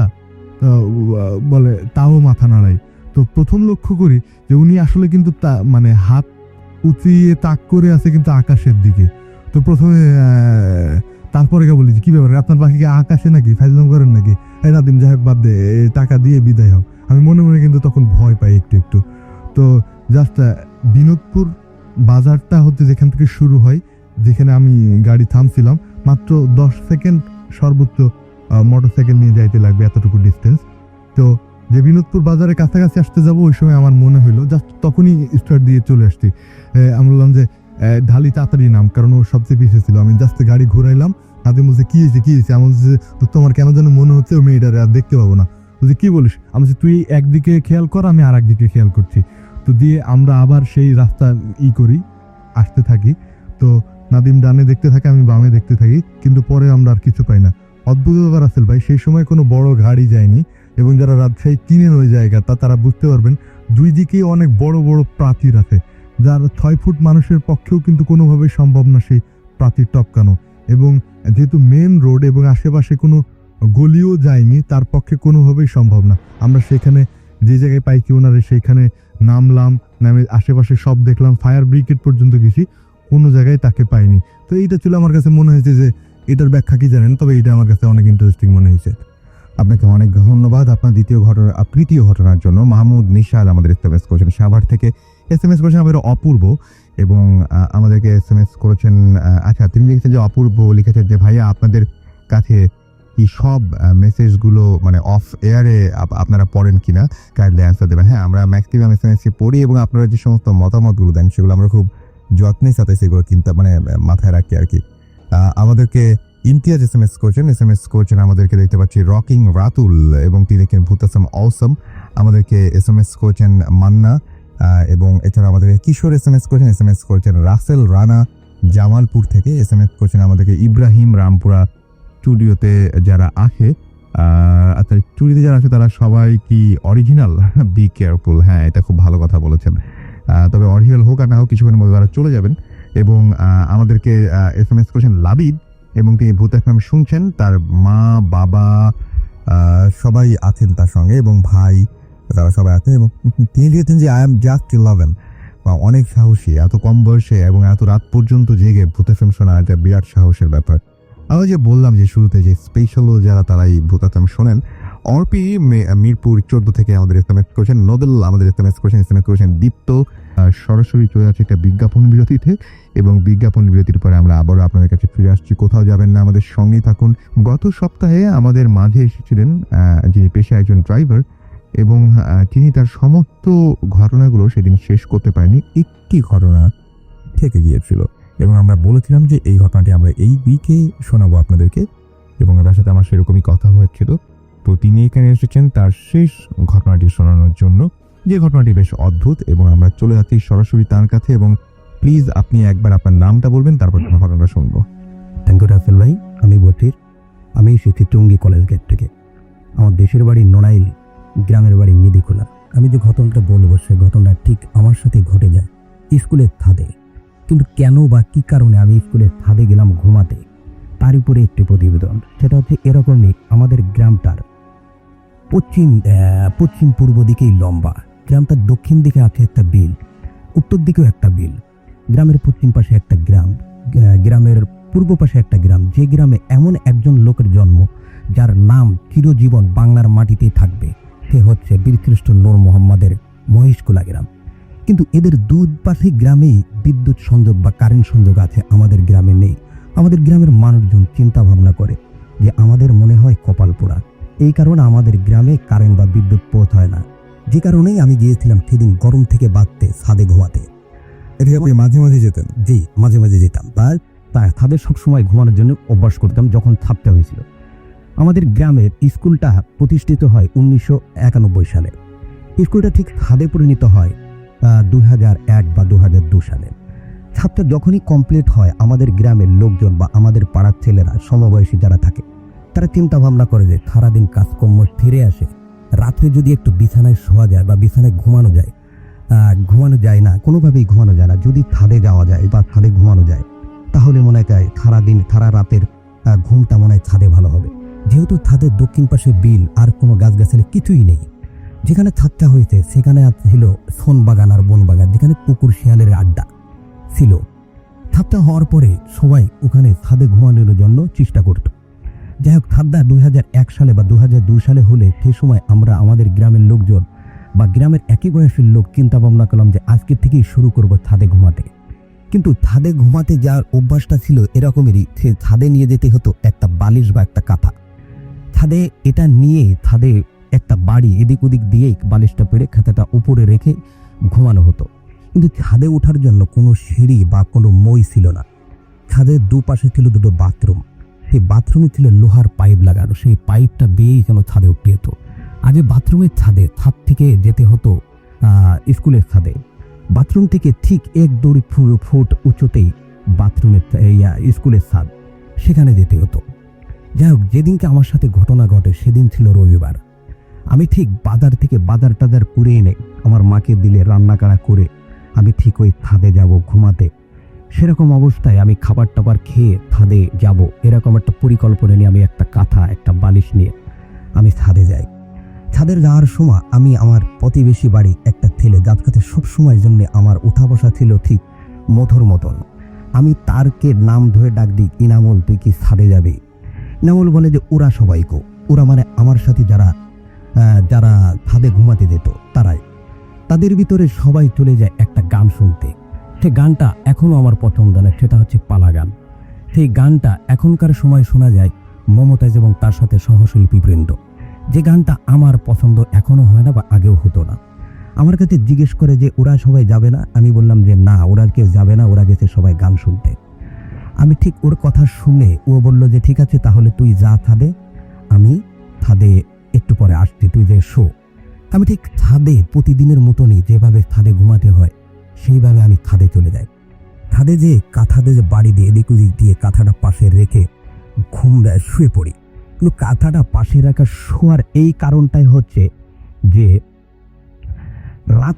অনেক রাতে যখন রাত শেষের দিকে আসে তখন একটু শিশির পড়তে থাকে, বা ছাদটা যখন ঠান্ডা হয়ে যায় তখন গা একটু ঠান্ডা লাগে, কাঁথাটা টেনে তখন গার পরে দিলে একটু ভালো লাগে।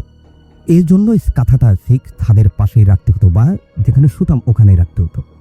আমি ছাদে শুয়ে থাকার পরে আমার যখন ঘুম ভাঙে দেখি ঠিক চাঁদ মামাটা একদম মাথার উপরে কেমন যেন আমার দিকে তাকিয়ে আছে। এত প্রচণ্ড আলো ছিল যে স্কুলের ছাদের উত্তর পাশেই ছিল মাঠের উত্তর পাশেই ছিল রাস্তা, যে দেয়ালে গ্রামের মানুষ আসা যাওয়া করত। তার উত্তর পাশেই ছিল আমার বাড়ি, যেটা ছাদ থেকে ঠিক 200 গজ বা 300 গজ দূরে। তা ওই ছাদে যখন শুয়েছিলাম তখন আমি দেখতে পেলাম যে রাস্তাতে যদি কোনো মানুষ বা কোনো লোক হেঁটে যায় তার চেহারাটা বোঝা যাবে, বা বিলের ভিতর দিয়ে কেউ ধানের আটি বা ধান বোঝাই করে গেলে তার চেহারাটাও তখন বোঝা যাবে যে একজন লোক কেউ হেঁটে যাচ্ছে। তখন আমি ছাদে শুয়ে পড়ে থেকে অনুভব করতে থাকি যে কি ব্যাপার, আজকে ছাদে ইনামুলও নেই। যাই হোক, ওরা সবাই গেল কোথায়? কিন্তু ইনামুল চলে যায় তাস খেলতে। আমি সেটা জানতে পারি না বা বুঝতেও পারি না, আমি ছাদে থাকি একাই। আমি ছাদ থেকে উঠে আমি আমার প্রাতিক প্রয়োজনে আমি ছাদেই সারি, সেটা ছাদের দক্ষিণ পাশে। আমি সেরে আসে আবার ছাদে শুয়ে আমি তাদের দিকে তাকায় থেকে চিন্তা করতে থাকি যে আজকে ছাদে আমি ঠিক একা, ছাদে আমার সাথে কেউ নাই, কি ব্যাপার, সবাই গেল কোথায়? এটা চিন্তা ভাবনা করে আমি উপর দিকে তাকিয়ে থাকি। কিছুক্ষণ পরে যে ভয়ানক ঘটনাটা ঘটে সেটা সাধারণত মানুষের জীবনে যদি ওইভাবে ঘটতো তাহলে মনে হয় সে সেখানেই কিভাবে পড়তো বা তার সাথে ঘটে সে সেরকম ঘটনাটাই বুঝতে পারে যে কিভাবে এই ঘটনাটা আমার সাথে ঘটেছিল। ঠিক আমি দেখতে পেলাম যে আমার উপরে কেউ একজন ছায়া দিয়ে আমার শরীরটাকে পুরো ঢেকে রেখেছে, বাট আমি ছায়া দেখতে পাচ্ছি, মানে মেঘের মতো বলতে পারেন। মেঘের মতন বলতে পারেন, বাট আমি চাঁদটা দেখতে পাচ্ছি। বা মেঘের মতন হলেও চাঁদটা দেখা যেত না, বোঝা যেত যে চাঁদটাকে ঘিরে রেখেছে একটা মেঘ, এরকম। কিন্তু আমি চাঁদটা দেখতে পাচ্ছি, কিন্তু আমার শরীরটাকে যেন একটা ছায়া দিয়ে ঘিরে রেখেছে, আমার শরীরটার ভেতরে অন্ধকার। অন্ধকার। আমি চিন্তা করতে থাকি কি ব্যাপার, এটা কি হলো। আমি আমার ডান হাতটা ঠিক ছাদের বাদিকে আমার ডান দিকে বাড়াই দিয়ে দেখি আমার হাতে আলো লাগে, চাঁদের আলো। আবার বা হাতটা বাদিকে বাড়াই দিই, দেখি বা হাতে লাগো। আমি তাড়াতাড়ি প্রচন্ড ভয়ে আমি উঠে বসে পড়ার পরপরই দেখি যে না, আমার শরীরে পুরো আলোটাই লাগতেছে। আমি মনে করি যে হয়তো আমার ভুল হচ্ছে বা আমার অন্য কোনো চিন্তা ভাবনা ছিল, তাই আমি এটা অনুভব করতেছি। আমি এটা চিন্তা ভাবনা করে আমি ঠিক আবারও শুয়ে পড়ার পরে যেটা হয় যে আমার কাছে মনে হচ্ছে যে আমার বুকের উপর দিয়ে বা মাথার উপর দিয়ে পায়ের উপর দিয়ে প্রচন্ড জোরে কেউ উড়ে যাচ্ছে বা কোনো পাখি উড়ে যাচ্ছে, যার বাতাস এত জোরে লাগতেছে, সে বাতাসটা ঠিক অনুভব করতে পারে মানুষ একটা মেইন রোডের উপরে, হাইওয়ে রোডের উপরে দাঁড়ায় থাকলে একটা বাস বা একটা ট্রাক যেভাবে দ্রুত গতিতে চলাফেরা করে, সেই দ্রুত গতির বাসের বাতাসটা যেভাবে মানুষের গায়ে লাগে ওইভাবে আমার গায়ে লাগতেছিল। কিন্তু বাতাসটি এত ঠান্ডা ছিল যে কারণে আমার গাটার শীত ধরে বেড়াচ্ছে বা ঠান্ডা ধরে যাচ্ছে। আমি প্রচন্ড ভয় পেতে থাকি যে এটা কি হচ্ছে। তখনই আবার উঠে বসে পড়ে ঠিক ছাদের পশ্চিম সাইডে থাকে একটা তাল গাছ, একটা বা দুটো তাল গাছ, ওর সাথে থাকে একটা তেঁতুল গাছ। আমি ওই গাছের দিকে তাকাতে থাকি যে পরিমাণ বাতাস হচ্ছিল, আমার গায়ে যেহেতু লাগছিল তাল গাছের পাতা বা ছাদের পাশে যে গাছগাছালি আছে এই পাতা বা গাছগাছালির ডালপালা নড়তে থাকবে, কিন্তু আমি দেখতে পেলাম যে কিছুই নড়ছে না। সব কিলাম কেমন যেন খুব একটা ভয়ঙ্কর নিরাপত্তা পালন করতেছে। যে সে আওয়াজটা মনে হচ্ছে যে আজকে মনে হয় রাতে কোনো পাখি বা কোনো পঙ্খী বা কোনো কুকুর শিয়ালেরও কোনো আওয়াজ নেই, এরকম একটা অবস্থা। আমি ঠিক আবারও শুয়ে পড়ে আমি চিন্তা করতে থাকি যে আমার সাথে এটা কি হচ্ছে। তারপরও আমি কিছু মনে না করে আমি ছাদে শুয়ে থাকি। আমি ঠিক শীতে বা ঠান্ডার কারণে আমি কাঁথাটা গায়ে দিয়ে আমার মাথাটা থেকে ঠিক বিলের দিকে মানে দক্ষিণ দিকে, আর পাতা থেকে উত্তর দিকে মানে আমার বাড়ি বা রাস্তার দিকে।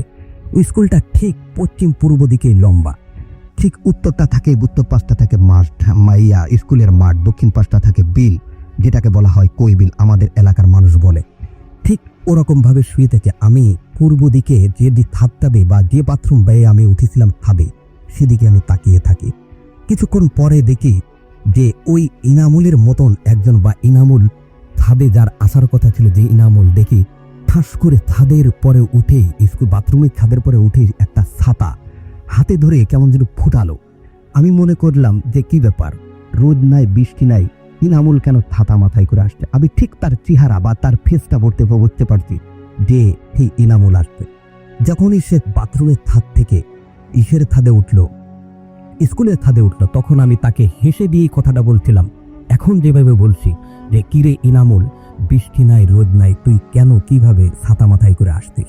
ঠিক কোনোই কথা আমার সাথে বলে না। কিন্তু আমি যেটা দেখতে পাই যে ইনামুল লম্বাই ছিল আমার মতনই, কিন্তু সে ওই সময় যেটা দেখছিলাম সেটা ছিল একটু অতিরিক্ত লম্বা। আমি তারপরও কিছু মনে না করে যে আমার হয়তো দেখার বলে দেবে, ঠিক সে আমার থেকে 2-3 ফিট দূরে থাকতেই আমি দেখি যে ইনামুল ওখানে এসে দাঁড়ায় দেয়, কোনো কথার উত্তর না দিয়ে। দেখি যে ছাতাটা ঠিক ফট করে বন্ধ হয়ে যায়। আমি ঠিক ওই ছাতার দিকে তাকায় পড়ি। ছাদের দিকে তাকানোর সাথে সাথে দেখি ইনামুল আর আমার চোখের সামনে নেই, সে কেমন যেন হারিয়ে যায়। আমি চিন্তা করতে লাগি যে কি ব্যাপার, ইনামুল আজকে গেল কোথায়। দেখলাম আমি আমার জ্ঞান থাকতেই যে ইনামুল আমার সামনে এসেছে, আসলে ইনামুল গেল কোথায়। আমি এটা চিন্তা ভাবনা করি। করতে করতে আমি ঠিক ছাদের পূর্ব দিকটাতে তাকায় থাকি। হঠাৎ করে দেখি যে ভয়ঙ্কর ঘটনা, সেটা হচ্ছে আমার পিছে কে যেন একজন দাঁড়িয়ে আছে। তার ছায়াটা ঠিক 10 থেকে 12 ফুট বা 14 ফুট বা 15 ফুট দূরে ছাদের পূর্ব দিকে চলে গেছে। এত ছায়াটি এত প্রচন্ড লম্বা কেউ আমার পাশে দাঁড়ায় আছে। আমি প্রচুর ভয় পেয়ে যেন গা কাঁপতে থাকে। আমি আমার ভয়ের কারণে আমার সাহস হয়েছিল না যে আমি পিছন দিকে তাকাই বা পিছন দিকে ঘুরে দেখি যে আসলে কে আমার পিছে দাঁড়াইছিল। কিছুক্ষণ পরে যেটা হয়, আমি ভয়ে ওটা দেখতে লাগে তার ছায়াটা, যে সে কি আমাকে যখন বাক্যত বড় একজন ভয়ঙ্কর লোক। এটা দেখে আমি ভয়ে যখন ঘোরাতে পারছিলাম না, কিছুক্ষণ পরে দেখি সে আস্তে আস্তে কুজো হতে থাকে। যার ছায়াটার কারো ভাবে আমি বুঝতে পারি যে সে কুজো হয়ে আবার ঠিক মাথার বাম দিকে কানের উপরে সে চেপে ধরে তার একটা হাত দিয়ে, আর একটা হাত দিয়ে যে আমি যেহেতু পূর্ব দিকে ঘুরেছিলাম, আর একটা হাত দিয়ে আমার মাজা বা আমার হাতটা দিয়ে হাতের দিক থেকে চেপে ধরে রাখে। তার যে চেপে ধরে রাখে কুজো হয়ে তার হাতের যে ফাঁকাটা ছিল, সেই ফাঁকাটার ভিতর দিয়ে আলোটা ঠিক চাঁদের আলোটা ঠিক তারা হাতের ফাঁকা দিয়ে পড়তেছিল নিচে। আমি দেখে ভয়ে চিৎকার মারতে থাকি। কেমন যেন সেই চিৎকার ছিল এত জোরে, সে চিৎকারটা ছাদের বাইরে যাচ্ছিল না, এরকম একটা অবস্থা থাকে। কিছুক্ষণ পরে ঠিক আমাকে হঠাৎ করে কেন যাওয়া কি কারণে ছেড়ে দিয়ে সে চলে যায়।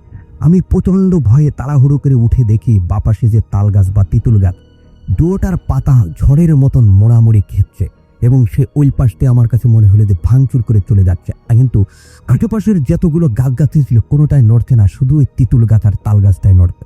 আমি প্রচণ্ড ভয়ে ছাদের থেকে কাঁথাটা বালিশ দিয়ে পেঁচ দিয়ে আমি ছাদের নিচেই ফেলে দিয়ে ছাদের পরের থেকে বাথরুমের ছাদে এক লাফ দিয়ে নিচেই পড়ে বাড়িতে চলে যায়। আমার আব্বা ডেকে বলে, কিরে বসিন নাকি? আমি বলি হয়। কিরে তুই ছাদের থেকে চলে আসলি কেন? আমি বলি যে আমি প্রচণ্ড ভয় পেয়ে ছাদের থেকে চলে আসি। সকালবেলা যেটা হতে থাকে সেটা আমার প্রচণ্ড গায়ে জ্বর আসতে থাকে এবং আমার বমি হতে থাকে। আমি আব্বাকে ঘটনাটা খুলে বললে ঠিক ইনামুলকে বাড়ির থেকে ডাইকে নিয়ে আসে। ইনামুলকে ডাকে আনার পরে আমি ইনামুলের কাছে জিজ্ঞেস করি, ইনামুল তুই কি ছাদে গিয়েছিলি? তখন সে বলে যে না, আমি তো ছাদে যাই না, আমি ঠিক 5টা খেলে এসে 10টার মধ্যেই আমি বাড়িতে শুয়ে পড়ি।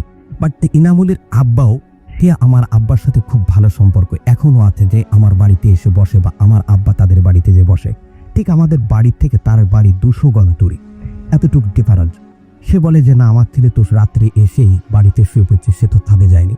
আমার বুঝতে আর অসুবিধা হলো না যে আমার সাথে যে ঘটনা ঘটাইছে বা আমার সাথে যে এসেছিল বা আমাকে ধরেছিল সে ছিল ভয়ঙ্কর একজন লোক। আমার যেহেতু কোনোভাবেই আমার এই সুস্থ হচ্ছিলাম না, আমার মা আমাদের পাড়ার একটি ছেলে, তার নাম ইকলাস, তাদের বাড়িতে ঘুরতে বা বেড়াতে গেছিল। তখন তার মা আমাকে বলে যে কি ব্যাপার, তোমার গতিপি সুস্থ হয়েছে? আমার বলে যে না, কিছুতেই সুস্থ হচ্ছিল না। তার শ্বশুর তখন আসে হজ থেকে এসেই তাদের বাড়িতে আসে বেড়াতে। তখন তার শ্বশুরের কাছে আমার মা ঘটনা খুলে বলে। সে তখন আবে জমজমের কিছু পানি এবং কাগজের উপরে কি জন্য লিখে বলে যে আপনার ছেলেকে এটা ভিজে খাওয়ালে আপনার ছেলে সম্পূর্ণ সুস্থ হবে। ওটা আমি নিয়মিত খেলে বা ওটা খাওয়ার পরে আমি সম্পূর্ণ সুস্থ হই। রাসেল ভাই, এই ছিল আমার সর্বপ্রথম ঘটনা। অনেক ধন্যবাদ আপনাকে। আমরা চলে যাব আমাদের পরবর্তী অতিথির কাছে এবং আমাদের আরো একজন অর্থাৎ দ্বিতীয় অতিথির কাছে, এবং তার শেষ ঘটনাটা আমরা শুনবো তার কাছ থেকে। প্লিজ আপনার ঘটনাটা আপনার নাম বলে শুরু করুন। আমি এনে আছি, আমি একটা প্রাইভেট মেডিকেলে 3rd ইয়ারে পড়ছি। আমি আমার জীবনের প্রথম ঘটনাটা বলতে চাচ্ছি, মানে যেখান থেকে আমার সমস্যাগুলো শুরু হয়েছে। ঘটনাটা হচ্ছে 2012 সালে জুন মাসের ঘটনা। তারিখটা মনে নেই, কারণ আমার 12 সালে ডায়েরিটা হারিয়ে গেছে, তারিখটা খেয়াল করতে পারছি না। তো আমি তখন প্ল্যান চেট করতাম, মানে হুমায়ুন স্যার এবং জাফর ইকবাল স্যারের বইটি পড়তাম, তো ওখান থেকে ইন্সপিরেশন হয়ে নিজেই আর কি এই জিনিসগুলো করতাম। তো ঘটনার দিন প্রচণ্ড গরম ছিল, জুন মাসে। আমি রাত 12:30টায় কারেন্ট চলে গেছে, আমি ছাদে চলে যাই। আমাদের বাসাটা ছিল 2 তলা, নিচতলা আমরা থাকতাম, উপরতলা ছিল ওই স্টোর রুম। এবং এটা হচ্ছে মানিকগঞ্জের বাসা আর কি, মানিকগঞ্জে ছিলাম তখন, আমার আম্মু ওখানে চাকরি করতো। তো আমি ছাদে চলে গেছি 12:30টার দিকে। তো তখন কি মনে করে জানি, আমি আমার পকেটে একটা মোম ছিল আর ম্যাথ ছিল, আমি এটা নিয়ে আর কি প্ল্যান চেট শুরু করলাম। তো ওটার একটা পর্যায়ে মানে ওই মোমটাকে ঘিরে ঘুরতে হয়। তো আমি মোমটাকে ঘিরে ঘুরছিলাম, তো 10-12 মিনিট ঘোরার পরে হঠাৎ করে মোমটা নিভে গেছে। নিভে যাওয়ার পর আমি থমকা দাঁড়িয়ে গেলাম ওখানে, যে জিনিসটা কী হচ্ছে। এবং আমার কাছে মনে হচ্ছে যে আবহাওয়াটা টোটাল চেঞ্জ হচ্ছে। যেখানে আমি প্রচণ্ড গরমে মানে ঘামছিলাম, সেখানে দেখলাম যে আমার প্রচণ্ড ঠান্ডা লাগা শুরু করছে। তো আমি ঠান্ডায় কাঁপছি, অথচ মানে আশেপাশে একটা গাছের পাতাও নড়তেছে, মানে একটু বাতাসও নেই আশেপাশে। তো আমি ওই জায়গায় স্টিল দাঁড়ায় আছি। তো কতক্ষণ দাঁড়িয়েছিলাম জানি না, হয়তো 5-6 মিনিট হবে। হঠাৎ করে একটা সাউন্ড শুনলাম। নর্মালি আমরা যেরকম সাউন্ডটা হয় সামনে থেকে, ডান থেকে, বাম থেকে বা পিছন থেকে কোনো একটা দিক থেকে আসে, সাউন্ডটা আমি মানে টোটাল চতুর্দিক থেকে শুনলাম। যে আমাকে কেউ একজন বললো, একদম ক্রিস্টাল, মানে ভয়েসটা আমি ঠিক ব্যাখ্যা করতে পারবো না, এটা যে শুনতে মানে সে বুঝবে আর কি। তো অন্যরকম আর কি গলাটা ছিল, যে রাতটা তো তোমাদের জন্য নয়, রাতটা আমাদের। এই শব্দটা আমি মানে কথাটা শোনার পর আমি প্রচণ্ড ভয় পেলাম এবং ওখানে মুখটা ফেলে দিয়ে আমি নিচে চলে গেছি। এবং তখন থেকে আমার সাথে ঘটনা মানে ঘটা শুরু করছে। তার কিছু আমি আসলে দিনের বেলা মানে যে জিনিসটা মনে করলাম যে হয়তো রাত্রে আমি সাউন্ড হ্যালুসিনেশন হয়েছে, জিনিসটা আমি ভুলও শুনতে পারি। অনেকক্ষণ ঘোরাঘুরি করতে মাথায় টকর দিয়ে হয়তো আমি সাউন্ড হ্যালুসিনেশন হয়েছে। 1-2 দিন পর আমি ঢাকায় চলে আসি। তার কয়েকদিন পর আমার আম্মা আমাকে ফোন দেয় বলতেছে যে আশিক মানে আমাদের বাসার ছাদে জানি কি দৌড়দৌড়ি করে। এটা 9:30 বাজে একবার দৌড়দৌড়ি করে, 12টার পরে দৌড়দৌড়ি করে। তো আমার ভাই আছে নাইম, ও বাসায় থাকে তখন। তাই নাইমে বললাম যে তুই যখন দৌড়ায় সাথে সাথে দৌড় দিয়ে উপরে চলে যাবি, দেখবি যে কেউ আসছে কিনা। তো তো কয়েকদিন এরকম করতে তারপর আমাকে ফোন দিয়ে বললো যে ভাই আমি তো সাথে সাথে একদম ইনস্ট্যান্ট দৌড়ে উপরে যাই, দেখি কেউ নাই।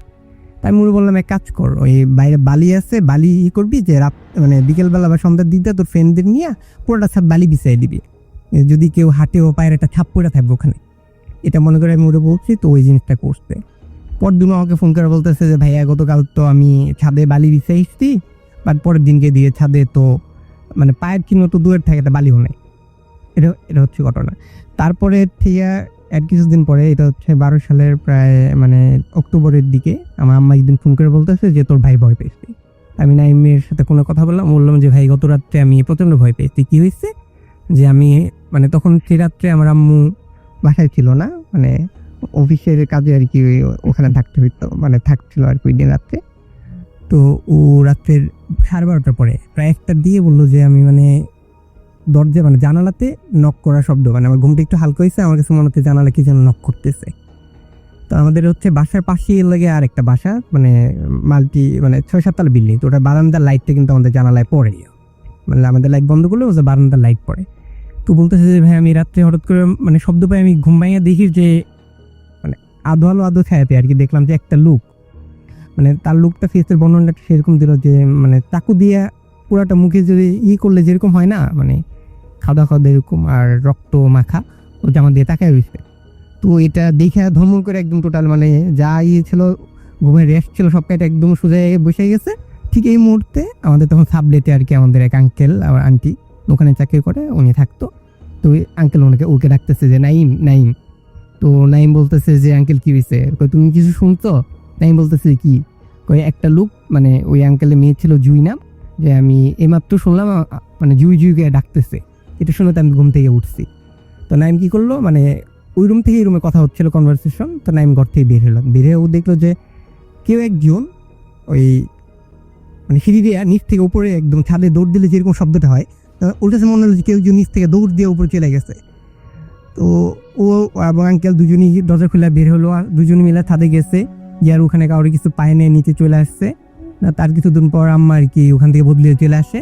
দোকানে যে আঙ্কেলটা এখন উনি ওখানে আছে, আমি লাস্টে যে আমি আজকে আসলাম তার কিছুদিন আগে কথা হয়েছে, 3-4 দিন হবো।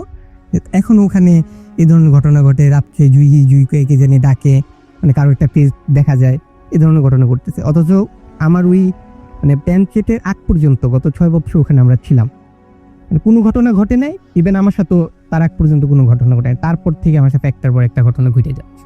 এটা ছিল ভাইয়া। অনেক ধন্যবাদ আপনাকে। আমরা একটা ছোট্ট বিজ্ঞাপন বিরতিতে আমাদের যেতে হবে এবং বিজ্ঞাপন বিরতির পরে আমরা আবারও ফিরে আসছি আপনাদের কাছে। সরাসরি ঝিনাইদহ থেকে চলে এসছেন, তো থ্যাংকস আপনাকে। আপনার নামটা একটু প্লিজ বলবেন এবং তারপরে আপনার ঘটনাটা আমরা শুনবো। থ্যাংকস রাসেল ভাই। হাই লিসেনার্স, আমি শাকিম মোতায়েন। আমি এসেছি কর্তব্য সরকারি কেএমএস ডিগ্রি কলেজে পড়াশোনা করি এবং আমি এসেছি ঝিনাইদহ থেকে। তো আমি আমার কথা না বাড়িয়ে আমি সরাসরি আমার ঘটনায় যেতে চাই। আমার সাথে যে ঘটনাটি ঘটে, আমার তখন এসএসসি পরীক্ষা শেষ হয়। এসএসসি পরীক্ষা শেষ হবার পর যখন আমাদের স্কুল ছুটি ছিল, তো সেই টাইমে আমরা কয়েকজন ফ্রেন্ড মিলে আমরা আমাদের ঈদগাহ মাঠে আড্ডা দিচ্ছিলাম। তো হঠাৎ রাত 10টার দিকে আমরা সিদ্ধান্ত গ্রহণ করি যে আমাদের ওই এলাকায় রাসেল ভাই প্রচুর পরিমাণে বাদাম চাষ হয়। তো আমরা সিদ্ধান্ত গ্রহণ করি যে আমরা বাদাম সেদ্ধ করে খাবো। তো মানে বাদাম তুলে তারপরে সেদ্ধ করবো? জি সেদ্ধ করে খাই। তো তারপর আমরা কয়েকজন ফ্রেন্ড মিলে আমরা মাঠে রওনা দিই। তারপর যেতে আমরা বাদাম মাঠের থেকে তুলতে শুরু করি, ভোর থেকে। আচ্ছা। তো তারপর তখন আবহাওয়াটা খুবই নরম ছিল, কিন্তু হঠাৎ আমার কিছু ফ্রেন্ড লক্ষ্য করলো যে চারিপাশে যে খেজুর গাছ ছিল, কিন্তু তো খেজুর গাছ প্রচুর মানে জোরে মনে হচ্ছে যে মানে ভেঙে ফেলছে আর কি, প্রচুর জোরে বাতাস হচ্ছে আর ঢিল ছোড়ার শব্দ শোনা যাচ্ছে।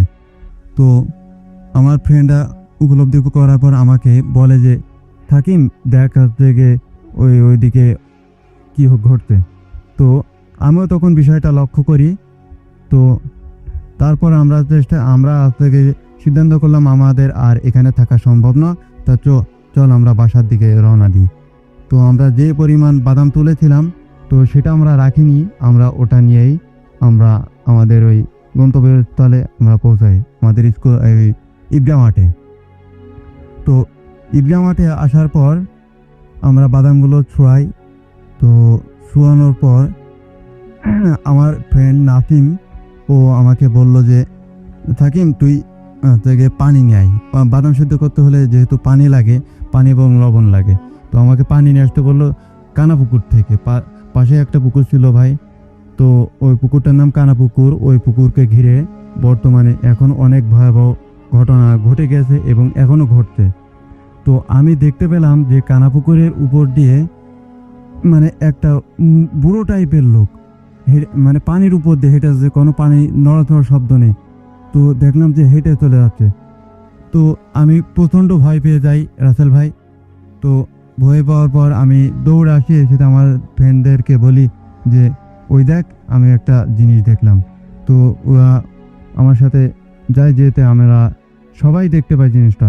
কিন্তু তারপর আমার ফ্রেন্ডরা বললো যে থাক, বেশি বাড়াবাড়ি করার কিছু দরকার নেই, আমরা থেকে বানর সেদ্ধটার কাজটা সেরে নিই।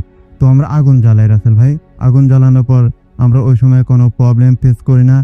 তো আগুন জ্বালানোর পর আমরা বাদাম সিদ্ধর কাজটা শুরু করে দিই। তো যখন আমাদের বাদাম সিদ্ধ কমপ্লিট হয়ে যায় তখন আমরা ওই ঈদগার উপরে বাদামগুলো আমরা ফেলি, মানে রাখি আর কি। তো তারপরই রাসেল ভাই ঘটে আসল ঘটনা। তো আমরা শুনতে পেলাম যে ঈদগার পিছন থেকে অনেক জোরে জোরে কে যেন থাবা দিচ্ছে, মানে বাড়ি দিচ্ছে আর কি। আর এমন টাইপের শব্দ করছে যা রাসেল ভাই আমি বলে বোঝাতে পারবো না। দেখেন রাসেল ভাই, আমার এখন কথাটা চিন্তা করে আমার গায়ের লোম খাড়িয়ে গেছে। তো আমরা প্রচুর ভয় পাই। তো আমরা ওই টাইমে ফেস করি যে আমাদের আর এখানে থাকা সম্ভব না, তা চল বাড়ি চল। তো আমরা আঁকাবাকি করে ওই যে জিনিসপত্রগুলো ছিল ওগুলো আমরা নিয়ে বাড়ি থেকে দৌড়ে রওনা দিই। তো আসার পর রাসেল ভাই এখানে ঘটনা শেষ হয় না। আমি রাতে শোবার পর স্বপ্ন দেখতে পাই যে একটা লোক এসে বলতে যে এই আমরা ওখানে তাহাজ্জুদের নামাজ পড়ার জন্য প্রস্তুতি গ্রহণ করছিলাম, তা তোরা ওই ঈদগাতে ওইগুলো ঢেলে জায়গাটা নষ্ট করলি কেন? তো এটা আপনি স্বপ্নে দেখেছেন? জি জি জি স্বপ্ন দেখেছি। তো তারপর বললো যে যা করেছি ভালো করেছি, যদি ওই সময়ে না আসতিস তাহলে তোদের যে কোনো ক্ষতি করে দিতাম।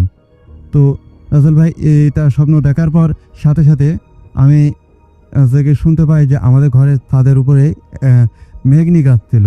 তো মেঘনি গাছে অনেক মোটা ডাল একটা ছাদের উপরে ভেঙে পড়ে। তো ভেঙে পড়ার পর আমার ঘুম ভেঙে যায় হঠাৎ। তো আমি প্রচণ্ড ভয় পাই রাসেল ভাই। তো তারপর আমি আমার মামার ঘরে শোবার জন্য চলে যাই। শোবার পর সকালবেলা আমি ছাদের উপরে যেতে দেখতে পাই যে ওই ডালে নখের আঁচড় ছিল।